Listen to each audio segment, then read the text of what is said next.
नमस्कार, social city prime news में आपका स्वागत है। मैं मनीष उपाध्याय। आज हम लोग हैं ग्राम पंचायत राज गोपालपुर में और हमारे साथ यहाँ के स्थानीय मुखिया नरोत्तम सिंह उर्फ बबलू सिंह जी। आपका बहुत बहुत स्वागत है हमारे चैनल पे। आपसे हम जानना चाहेंगे आपका कार्यकाल पिछले कितने वर्षों से है? बहुत बहुत धन्यवाद उपाध्याय जी। हमारा कार्यकाल तो इसके पहले हमारे बाबूजी, हमारे बाबा, हमारी माँ मुखिया रह चुके। इस बार हम पिछले चुनाव में इस बार हम अपने खुद मुखिया यहाँ से इस पंचायत के लोगों ने मुझे मुखिया के पद पर बनाया है। लगभग कितना टर्म हो चुका है आपके परिवार में मुखिया? जब से पंचायती राज की व्यवस्था हुई है, एक दो टर्म छोड़कर पंचायती राज का कोई जनप्रतिनिधि मुखिया हुआ है हमारे ही परिवार से। और तो काफी पंचायती राज का अनुभव मतलब होगा आपको? जी बिल्कुल, पंचायती राज का तो हमारी वाइफ जिला पार्षद है, पहले भाग 1 में थी और भाग 2 से जिला पार्षद है, वर्तमान में जिला पार्षद है। बहुत बढ़िया। मुख्यमंत्री 7 निश्चय योजना जो कि पूरे बिहार के लिए एक बहुत ही महत्वाकांक्षी योजना माना जाता है, इसको कितना सफल मानते हैं? देखिए, मुख्यमंत्री का 7 निश्चय योजना वाकई जन कल्याणी कार्य की योजना है और मुख्यमंत्री का जो ड्रीम प्रोजेक्ट है, इससे जनता को बहुत फायदा हुआ है। बहुत लोग जो वंचित थे जल से, नली गली से, इसमें बहुत ज़्यादा सुधार की जरूरत है, लेकिन बहुत ज़्यादा जनता को लाभ मिला है इससे। आपकी पंचायत में टोटल कितने वार्ड हैं? कितने वार्ड ऐसे हैं जहां की जनता नजर योजना का लाभ ले रही है और कितने वार्ड अभी भी इस योजना से वंचित है? देखिए, हमारे यहाँ 14 वार्ड है। फर्स्ट फेज में 3 वार्ड चयनित हुए थे, उसके बाद 4, उसके बाद 4, इस तरह कर जिसका अंतिम बारी आया। अभी तक हमारे यहाँ 14 वार्ड में 14 वार्ड में नल जल की व्यवस्था हो गई है। चालू प्रॉपर चालू के लिए 2 वार्ड अभी चालू है, 2 हसनपुर और 2 गोपालपुर। 4 वार्ड अभी चालू नहीं हुए हैं, जिसका कार्य तीव्र गति पर है। बोरिंग हो गया है और सप्लाई अभी नहीं हुआ, 2-4 दिन में सप्लाई भी चालू हो जाएगा। और 2 वार्ड ऐसे हैं जो हसनपुर गांव में पड़ता है, 4 नंबर और 3 नंबर, जिसमें बिजली विभाग की उदासीनता के चलते विगत 2 सालों से पेंडिंग है, जहां बिजली की व्यवस्था सही नहीं है और अर्थिंग का व्यवस्था नहीं है, इसलिए वहां पर अभी रुकावट हुई है, अभी चालू नहीं हुआ है। नली गली योजना के अंतर्गत आपने अपनी पंचायत में लगभग कितने सड़कों का निर्माण करवाया और भी कौन कौन से? देखिए, हमारे पंचायत में कोई ऐसा वार्ड नहीं है जहाँ नली गली का काम नहीं है। सब पंचायत में, हमारे पंचायत में 14 वार्ड ऐसे हैं जिसमें नली गली का काम हुआ। जिस आवश्यकता अनुरूप जहाँ की आवश्यकता बेसी रही है वहाँ बेसी हुआ, जहाँ कम रही है वहाँ कम हुआ है। उसके बाद सरकार की जो भी राशि हमारे पास में उपलब्ध आई है, आशा और आकांक्षा तो बहुत ज़्यादा है, लेकिन सरकार 7 निश्चय में जो पैसा देनी चाहिए, लास्ट में कुछ कम पैसा मिला है। सरकार पैसा मुहैया करा देगी तो 14 वार्ड में नली जल का काम कर दिया जाएगा। शिक्षा और चिकित्सा जो कि समाज का एक बहुत ही महत्वपूर्ण अंग है, इसकी क्या स्थिति आपकी पंचायत में? देखिए, धरातल पर शिक्षा और चिकित्सा, शिक्षक आते हैं और पढ़ा कर जाते हैं, लेकिन जो केयर, जो पढ़ाई होनी चाहिए वो सरकारी स्कूलों में पढ़ाई नहीं हो पा रही है। बच्चे आते हैं, वही बच्चे आते हैं जो कॉन्वेंट में ही पढ़ते हैं और कॉन्वेंट में जिनका दाखिला नहीं हो जाता है वही लोग आते हैं।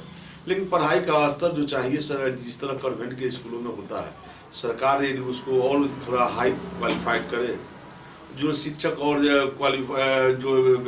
जिस कॉन्वेंट में जिस तरह का पढ़ाई होता है, जिस तरह का उसका पाठ्यक्रम है, उस तरह का संशोधन कुछ सरकारी विद्यालय में होनी चाहिए, जिसका केयर यदि हो जाए तो सरकारी विद्यालय का भी उत्थान होगा। अभी कॉन्वेंट का ही स्थिति अच्छा, हमारे यहाँ विद्यालयों में बच्चे आते हैं लेकिन पढ़ाई की व्यवस्था अच्छी नहीं। चिकित्सा की क्या व्यवस्था है आपके पंचायत में? देखिए, हमारे यहाँ प्रखंड में रेफरल हॉस्पिटल है, उसकी व्यवस्था ठीक है, लेकिन पंचायत स्तर पर जो एनएम की बहाली जो की गई है और जो जिसका डिप्टेशन है वो जिला से और ब्लॉक से मैनेज करके रह जाती है, उस पंचायत में घूमती नहीं है, जिसका 100 बार कंप्लेंट किया जाता है, लेकिन प्रॉपर वे पर कहिए तो वो लोग समय दे नहीं पाता है। कि पंचायत में चिकित्सा की जो भी व्यवस्था है या तो प्राइवेट में करवाता है लोग, नहीं तो रेफरल जाकर करवाता है।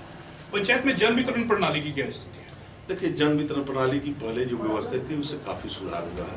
पॉक्स मशीन आने के बाद और ज़्यादा सुधार हुआ है और नियमित रूप से कुछ कमियां तो रह गई है, पूर्ण रूप से नहीं कहा जाएगा, लेकिन बहुत सुधार हुआ है। जो वंचित लोग थे, पॉक्स मशीन आने के बाद जिनका नाम लोग नहीं जानता था उनको भी अब राशन जो बंद था उनका भी राशन चालू हो गया है और काफ़ी पहले से सुधार है। जन वितरण प्रणाली में सरकार के द्वारा जो व्यवस्था है उससे काफ़ी सुधार आया और लोग इसका लाभ उठा रहे हैं। वृद्धा पेंशन योजना और आवास योजना की क्या स्थिति है?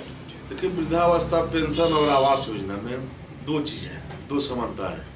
वृद्धावस्था पेंशन में जो सरकार की जो नीतियां है उस हिसाब से पहले जो है जितना तेजी गति में वृद्धा पेंशन का जो हो जाता था, आज के डेट में थोड़ा जो ब्लॉक के अफसर है वो वृद्धावस्था पेंशन की कार्यवाही करने में थोड़ा शिथिलता बरतते हैं।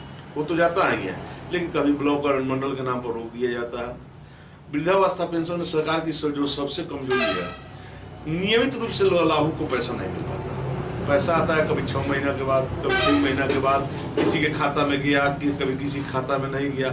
इस तरह से काफी समस्या है। पंचायत की मुख्य समस्याएं कौन कौन सी है जिससे यहाँ की जनता अभी भी जूझ रही है?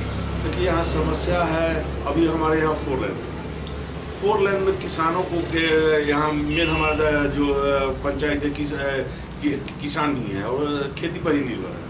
वहाँ जाने के लिए प्रॉपर नलकूप नहीं है, स्टेट बोरिंग नहीं है, और अभी 4 लेन बन गया है। आने जाने में किसानों को भयभीत है कि लोग इसका रास्ता यदि निकाल देगा तो आने जाने की सुविधा हो जाएगी। हमारे यहाँ यदि जल नल की व्यवस्था यदि हो जाएगी, सरकार जो पार्ट 2 कर रही है कि हम हर एक किसान के खेतों में पानी पहुँचाएंगे, यदि इस तरह का व्यवस्था हो जाए तो हमारे यहाँ के भी किसान खुशहाल हो जाएंगे। हमारे यहाँ के किसान काफ़ी कुशल हैं और मेहनती हैं। और यहाँ सब्जी की खेती भी हो सकती है। यहाँ हमारे चौर में एक फसला होता है, गेहूं होता है, और यहाँ नीलगाय और सुअर से लोग काफ़ी उत्पात है। हमारे यहाँ के फसल को काफ़ी नुकसान पहुँचाता है नीलगाय, सुअर है। कम से कम सारे गेहूं को, आलू को उखाड़ कर फेंक देता है, जिससे किसान काफ़ी भयभीत रहते हैं और किसान अब नहीं बो पा रहे हैं।